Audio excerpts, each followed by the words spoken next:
You know, all of you who have said so far today that you don't have a lot of faith in God and don't have a lot of faith in the spirit world, well, the instant you pass, you'll have faith in the spirit world. Now, I would like you to have it earlier than that, but trust me, if you don't, you will have as soon as you pass. And then think of what would be your feelings. You go, I could have planned for it and I know nothing about it. In Australia, I likened it to a group of people like I'm planning a trip. I want to come to Brussels. So what I do is nothing. I don't make any bookings. I don't make any accommodation arrangements. I don't book any flights. I don't take any actions to learn anything about Brussels culture or language or, weather or any of these other things. I do nothing. Am I ever going to get to Brussels? I'm not, am I? Or if I get there, how am I going to cope? And if I do accidentally get there, because it won't be from my own effort, then I won't know what to do either. And this is what life is in the spirit world for a lot of us. We haven't done much planning. We're not planning for our transition.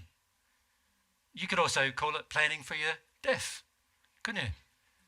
You know, how often do you think of, it's really fun planning for my death? It's like, somebody tells you to make a will. It's really fun, isn't it? Yeah. Not really.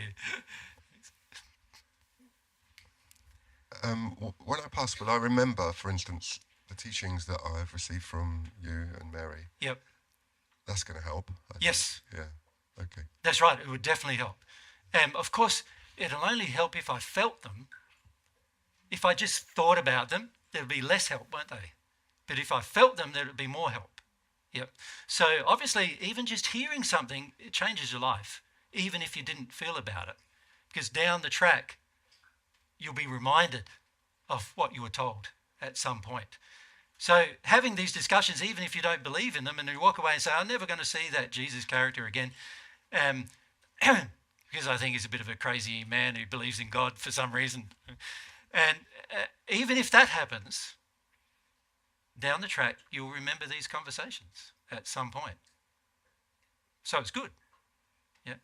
So Mary and I are not invested in you listening to us in this regard.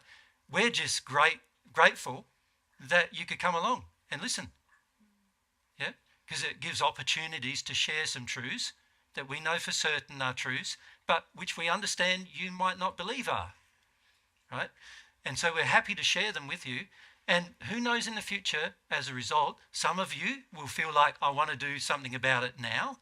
Others of you will go, no, I'm not interested in that, and I want to, I don't even believe it's true, and so you may do something different. But either way, at some point, and particularly after you pass, some of these things will definitely come back and you'll feel them.